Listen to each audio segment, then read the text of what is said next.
Shalom, shalom, shalom. Just want to get on here real quick, get my little spill, and I'll get off. It's voting time, family. It's time to vote. You either vote or you die. Right? That's what they say, right? Vote or die. Right? And when you vote, you be prayerful about it, and you make sure you vote for the lesser of two evils. Whatever that means. Right? So lesser of two evils mean they both might be evil, but who's ever less evil, that's who you vote for. Right? So like they both probably touch kids, but whoever touched the less kids, that's who you vote for. Or they probably, they both probably kill people, but whoever killed the less people, that's who you vote for. Or they probably both cheated on their wives, but whoever cheated on his wife less, that's who you vote for. But I don't know what that means. But we're in the season now of in the time of voting. I just want to get my spill on it real quick, and make you think, right? Just make you think. So one, I know the question may be, well, do you vote? No, I don't vote. I don't. I'm not encouraging. This video is not to encourage people to vote, not to vote, but it's to make people think. So why you don't vote, Josh? Why you don't vote? Yeah, your ancestors fought for you a right to vote. They did, and I appreciate them. But remember, they fought for me a right to vote, so I could choose to vote or not to vote. Right? It's like the same instance, like your ancestors fought for you a right to drink from water fountains, but you choose to drink from water bottles, and you choose to go to the store and buy a water bottle instead of drinking from that nasty water fountain. You know what I'm saying? They fought for you to have a choice to drink it. Or like your ancestors, our ancestors fought for us to sit in the front of the bus, but some of y'all still drive your cars and y'all don't get on the bus because it's your choice. You know what I'm saying? It's the same thing, you know what I'm saying, with voting. Well, why don't you vote? Second reason why is I don't believe there ever will be and there ever has been a candidate for us. I just don't believe that. So therefore I can't cast my vote. And when I say never, I mean never. I don't count Obama as being a person for us. Yes, most classy, well put together president, very eloquent. I mean, probably shut any president down when it comes to wordplay. You know what I'm saying? Very intelligent brother. Man, I mean, smooth. Still didn't get my vote. Why? She wasn't for the people. Well, you gotta give Obama a chance. Congress and the Republicans, they stopped. They would have stopped a lot of stuff. They probably would have, but why not try? Why not try? You know what I'm saying? Why not try to push something through so we can see that it's been shot down? Because when it came to the LGBTQ, he gave them a whole month, fought for rights, everything. But us, it's a different story. See, racism didn't just start when Trump got in. You know what I'm saying? For real. Racism been here. He just brought it out more strongly. Police killings didn't start when Trump got in. Because Trayvon Martin, Eric Gardner, Mike Brown, them dudes died under Obama administration. I'm just pointing that out. That's not the point of the video. So why don't you vote? Like I said, there's no candidates for us. And it's like you got to pick your poison. You either die by a gunshot or you die by stabbing. Which way do you want to die? How about I just don't pick a way to die? How about I just pick to live? How about I just don't choose either way?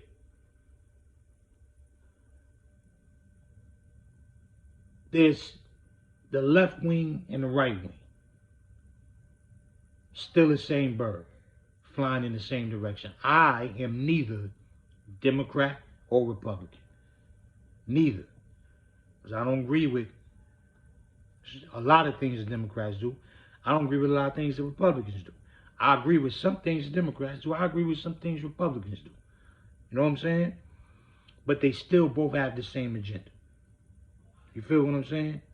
So there's no point in me casting a vote for someone that's not going to be for my people. But here's the ignorance of our people. We think something is going to change because a politician gets in office. We think a politician is for us just because they do something cool. Just because he put hot sauce on his chicken wings. We think, oh, yo, he for us. He hot sauce on his chicken wings. Just because they do the Harlem Shake. Oh, he's busting off just because they play the saxophone. Yo, he's for us, man. He was ignorance. Every 4 years, we get hype. Every 4 years, we get excited. Every 4 years, we think, yo, this is it, yo. Man, this is the candidate for us. Man, things is about to change this time because this one, come on, man. For real? So, if you were to ask me, yo, Just, if you had to choose, let's say if I had to, if it came down that I had to choose out of Biden and Trump, which one would you want to win?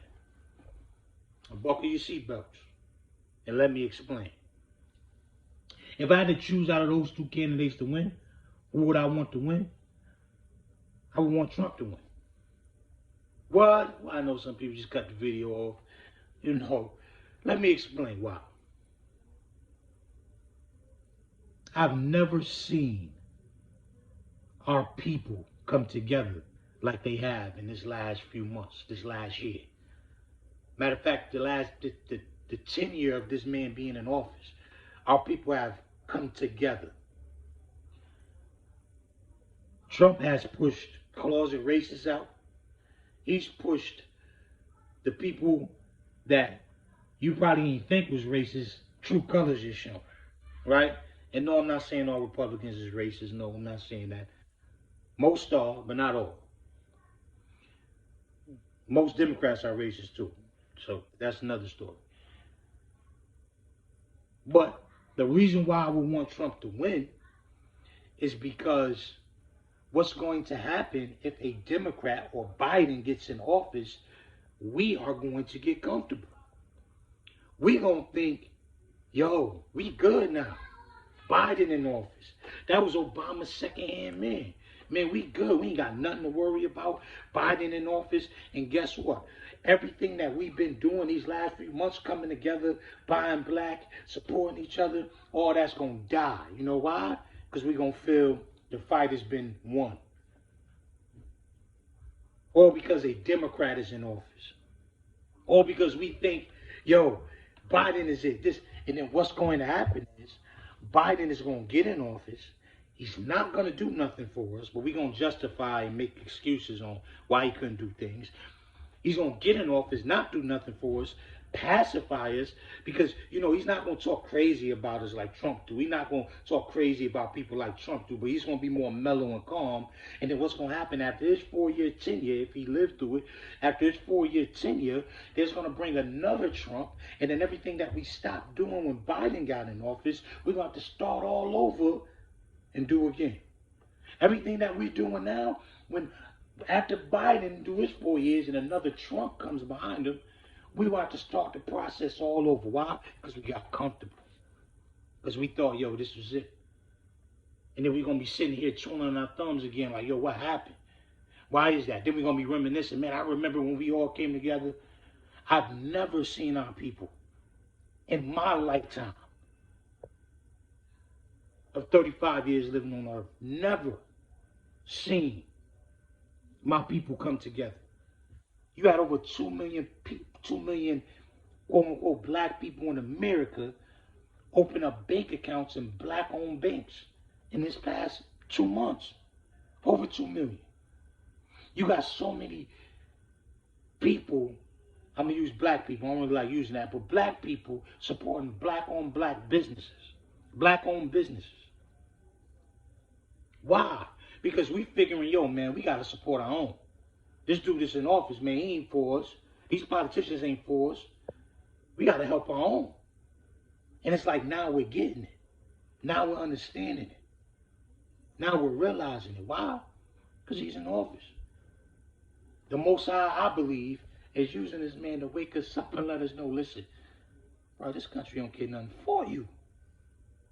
They only look at you as 3/4 of a human. Why you think anything gonna change? 400 years. Out of that 400 years, we've been voting probably 20% of the time. I don't know the percentage.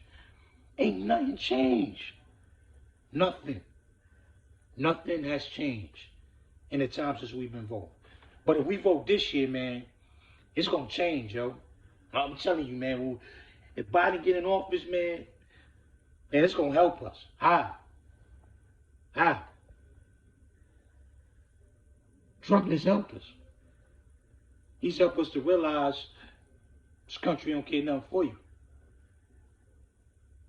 He helped us realize y'all need to focus on independence instead of equality. This country will never look at us as equal. And I'm giving you the honest truth. Is it all white people? No, not all white people. No, come on, man. I know some solid white people. But us as a people, they're never going to look at us as equal. Ever. They're going to look at you as 3/4 of a human. I don't know if anybody ever heard the story Chris Rock said, and that story always stick with me. He said when he was growing up, this was back, I think, if I'm not mistaken, in the 70s, his mom needed dental work. She couldn't go to the dentist to go get her teeth fixed because she wasn't allowed to go there with white people. So instead, she went to the veterinarian and got her teeth fixed. He said when white people found out that his mom went to the same veterinarian that their dog went to, they changed the places where their dog go get shots at because a black woman went there. They don't even look at you as equal with their dogs, let alone themselves. But we, every 4 years, we think something gonna change. We think this is it. We think this is the year. When all we gotta do really is turn back to the laws, statutes, and commandments. But I'm not even gonna touch on that. But it's not voted out. Because even if you vote, that don't change nothing. It's not gonna change nothing, yo. It means nothing. Always say, black people are the offensive line to every movement. We block while everybody else score. They use us. You had people applauding the Democrats because they put on Kente clause and they got on one knee. And they, oh man, they for us. Man, you know, Black Lives Matter. I don't wholeheartedly agree with that whole thing, but that's a whole nother story. But, oh man, they for us, man. We really, you know how disrespectful that was? To see them Democrats put on Kente clause and take a knee, yo? They did that because they want your vote. That's what they did it. Because they're going to use you to get in office, but they ain't going to do nothing for you. They're not going to do anything for you. They're not. So until we get it in our head. See what the Most High does, and we see this throughout the scripts, in the book of Exodus. See, the Most High had to let Israel know, listen, Egypt is not your home. I know you're living good under Joseph for 70 years. You've been chilling. I mean, you living in Goshen and over there, and man, they looking at y'all as citizen, as equal, because Joseph is in office. But the Bible said that the Most High rose up a leader, a Pharaoh that did not know Joseph or didn't know Joseph Elohim. And he began to persecute the children of Israel. Why? Because he had to get Israel uncomfortable. He had to get them uncomfortable because Moses couldn't have came while Joseph was in office. Because many of Israel wouldn't have left. Because they'd have been like, yo, man, we good over here. What we gotta leave for? Joseph in charge. Man, we living a life over here. I ain't going nowhere. What promised land? This is the promised land. But he had to raise up a leader that persecuted them, that did not like them, to make them uncomfortable. Why? To let them know, man, this ain't your place. This ain't where you're supposed to be. Israel. It's the same thing today. The Most High raises up these leaders just to let us know and remind us how much this ain't our home. But y'all want to keep voting and vote and die and yo, man, yo, this is, this is, man, this is what we got to do. This is what's going to change. Nothing has changed. And I know some people not going to agree with this video. And I'm not here to tell people to vote, not to vote. I'm just here to make you think. I'm here to make you think. Well, Trump is a Christian. He probably is a Christian compared to American standards. I do look at him as a Christian compared to American standards. That's how a Christian is, American standards. So give him another 4 years. That's what I say. I ain't gonna vote for neither. I don't want to vote for Biden or him. But if I had to, give him another 4 years. Why? Because what's going on, it's gonna keep going. What's going on of us coming together, it's just going to get stronger and stronger. Why? Because if he gets in office, we're going to realize, yo, listen, man, we got to come together. We got to come from under certain things and get our mind right. We got to start looking at these scriptures to see what it is. It's going to make us think. It's going to push us. But if Biden get in office, we don't get too comfortable. And because we get too comfortable, that's going to be our downfall. So, I just want to get on here and speak that. I know it's voting time. I know people pushing you to vote. You see in the commercials. Man, don't get fooled by the hype, yo. Please don't. Don't get fooled. Don't let people tell you can't say nothing because you don't vote. I don't want to hear none of that. My ancestors fought for me a right to vote or not to vote. If I have to go vote, you got to drink from all the dirty water fountains. If I got to go vote, you got to ride the bus in the front. And you can't drive your new car because your ancestors fought for you the right to ride the bus. I appreciate my ancestors fighting for me. I appreciate what they did. But now I mean I got to do it. They gave me a right to do it or not to do it. I don't know why we believe just because us passing a law ain't going to change the hearts of the people. Do you know that? Us passing a bill or a law or legislation is not going to change the heart of the people. Do you not know they passed the law and bills for us to eat at white restaurants? And guess what? Some people still don't want us eating there. And it changed their heart. Some people food got spit in because they really didn't want them there. But we just saw, a bill got passed. Man, we did it. But why are we fighting to be somewhere where they don't want us to be? Why are we fighting to do something that's not going to include us? I'm just here to make you think, yo. That's all. Just think on it. Pray on it. Is the Most High really telling you who to vote for? I don't know. I'm not saying he is. I'm not saying he's not. But I've been praying for years, man. I ain't heard of me. I haven't heard of. I remember one year I prayed, say, Most High, who you want me to vote? He's just silent. I just think he was just up there like, bro, I ain't got nothing to do with this. Why do you want a king, Israel? Oh, Israel, oh, Israel. But think on these things. Think on these things. Pray about it. I just, just to make you think. Is it really worth it? Is it really worth you wasting your gas to think that you're going to change something? Your vote ain't going to change something. It's not. Your vote is not going to do nothing, yo. And I'm not here to discourage those that vote. If you want to vote, I don't look at you no less if you vote. Go ahead and vote. But every 4 years, this is where we get hyped. Every 4 years, we get excited. Every 4 years, we think, oh, this is it. Okay? Just keep thinking that. And let's see what happens.